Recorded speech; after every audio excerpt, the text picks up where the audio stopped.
Good morning and welcome to day 3. This is already a success in my book, so quick review on the first 2 days. You guys have been killing it in both videos combined. There's only one single thumbs down. That's what I'm talking about. It's made it so much more fun. Thank you guys for all the positive feedback, great comments. I can't wait to show you some more stuff.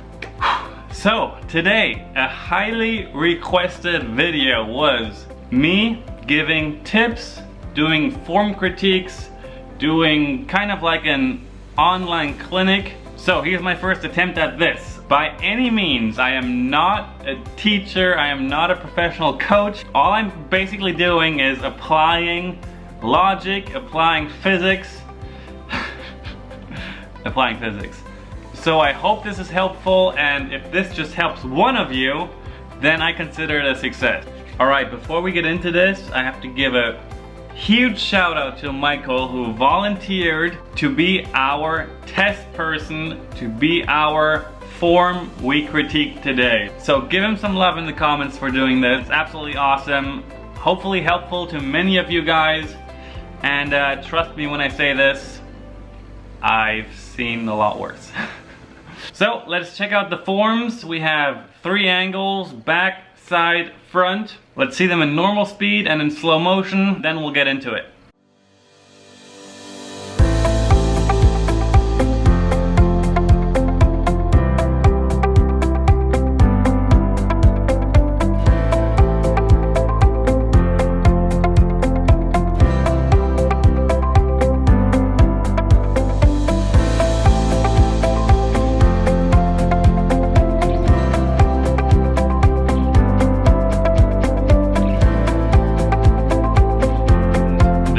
About Michael's form is that he's a great example for what so many amateur beginners or people in general who struggle with distance. Yeah, he makes similar mistakes to almost everyone who sends me videos to critique their form. It's really cool that we have like a really good example here, so thank you, Michael.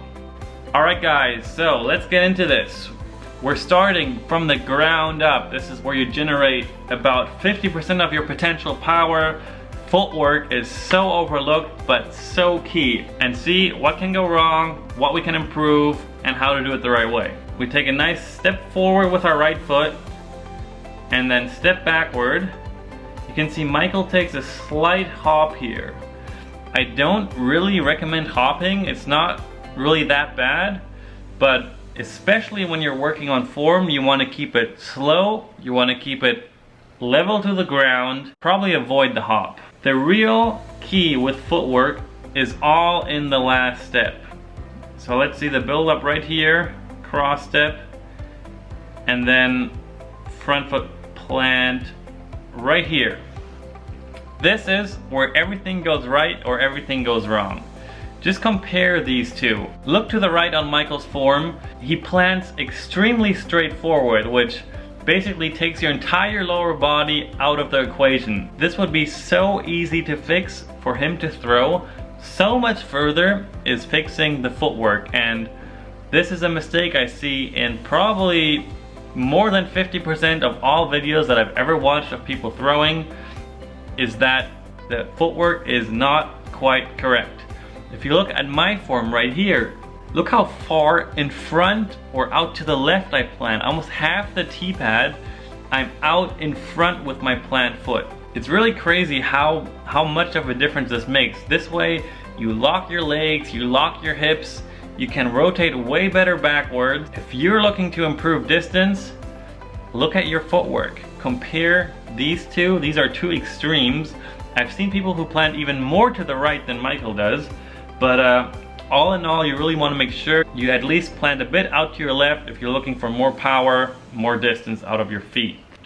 Let's check out the front view of this plant foot. So Michael does this pretty well. If you look at my foot, it's locked in at 90 degrees, and you really want to make sure you plant at this 90-degree angle. You can see Michael's foot is slightly turned forward, not the end of the world, but if you want to maximize the potential your body has, lock that front foot at 90 degrees. Then we have the rotation forward, We're both rotating on our heels, which is the quick, efficient way to do it. All it really builds up to is this final step. Michael has really good width. Here you can also see good width to that final stance. Probably a good 3 feet apart, the feet. Michael might be a little too wide here. Just maybe try and shorten it up slightly, but for that, move in front of you. That's all I have to say to footwork. Let's check out the upper body. This is of course where all the magic happens. This is all about timing, speed, connection. One of the main mistakes people make is trying too hard, and I want to try to explain right here now where that happens and why that happens. First freeze frame we're going to look at is the crossover step. Look at the difference here. Slightly different timing, but we're going to look over that right now. Look where the disc is. Michael is holding his disc out in front and then bringing it around to then pull through. Look where my disc is. My disc is already 90 degrees tucked in, close to my body. My arm is ready to become a slingshot, a rubber band for the effortless distance. Let's just focus on Michael here for 1 sec. Running forward, reaching all the way around to back here. Look how much that disc moves from here to here to here and back. I have seen this hundreds, maybe thousands of times. This movement right here is so hard to do consistently every time. And if you know anything about golf, consistency is the difference between great and terrible, good and bad, almost good and almost bad. Look how much my disc moves. It basically stays in place, stays in place, stays in place, stays in place, stays in place, stays in place, stays in place, stays in place. My disc almost never moves, and that is the trick. My disc, I'm basically moving my body around the disc. Stays in place, stays in place, stays in place, stays in place, stays in place. Like once I reach here, the disc doesn't move until it goes forward. Look at Michael's. Back and forth, back and forth. All right, next freeze frame, we have the full extension. The full extension, I wanted to do one more quick thing about footwork. Timing is the key. If you look full extensions, your front foot, look at my front foot, you want to be fully planted by the time your arm extends. If you see Michael's front foot, it's close, but not quite. He's a little late with his feet or a little early with his arms. My arm is extended for only a split second. Look at my arm. Boom, not extended. One frame is extended. Next frame, it's already shooting forward. Rubber band. Whoa, forward. Backward, snap forward. If you look at Michael's arm, there's really no slingshot whatsoever. His arm is already, from the start of his run-up, straight. Slightly bent, slightly bent, slightly bent, slightly bent.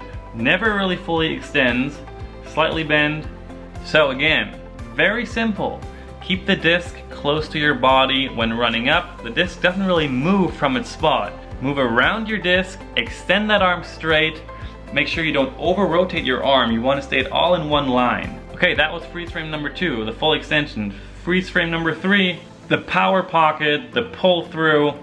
Here, the key points, what I really like to point out is my 90-degree angle in my right arm, my left arm being straight and tucked to my body, and the angle between my arm and hand.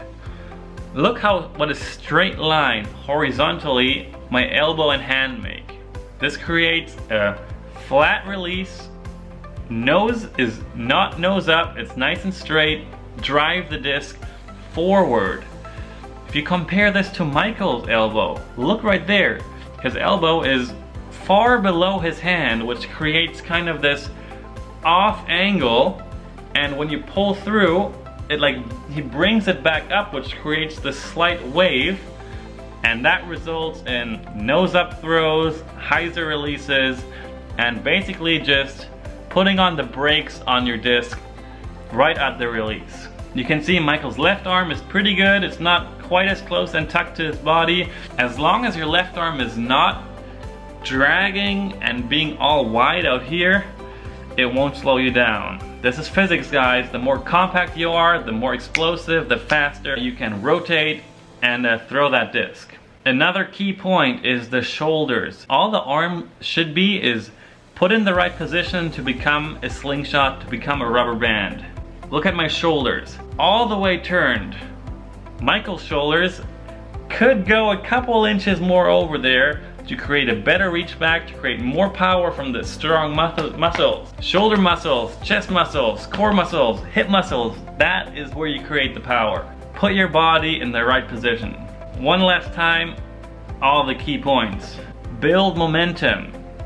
When you're practicing, keep it nice and simple, nice and slow. No hops, no running, just nice and controlled walk up.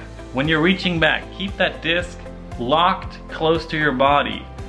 No need for fiddling it out here or reaching far around to like create a swing. You want to keep it nice and simple, close to your body, and then on your reach back, boom. Extend that arm for a split second. Make sure it's not extended for any longer. You will just lose momentum. Make sure your shoulders are fully rotated backwards. And almost the key point to put your body in the right position, your front plant foot. Don't plant straight, plant a bit in front of you, and you can feel the power from your lower body. Don't over exaggerate it. I am very extreme the way I position my body because I've been doing this for 20 years. My body is used to it. If your body's not used to this and you try and force it into these crazy positions, don't injure yourself. Just try to move it a little bit, maybe an inch a week, just to feel it out, see how it feels, and once you find that timing, find that position, you can really feel the explosiveness coming from your legs. Power pocket, front foot 90 degrees, elbow 90 degrees, and never forget follow through. Let everything swing through like this and unleash the power. Boom. A lot of stress, a lot of torque that's happening to the entire body when throwing.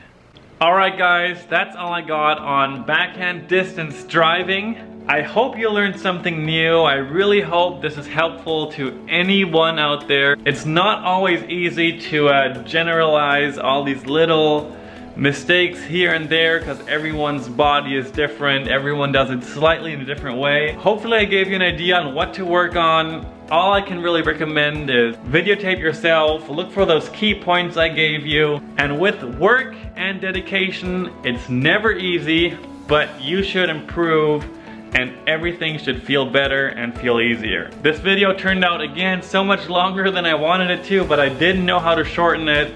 It was more in depth than I was planning it to, but hope you enjoyed it.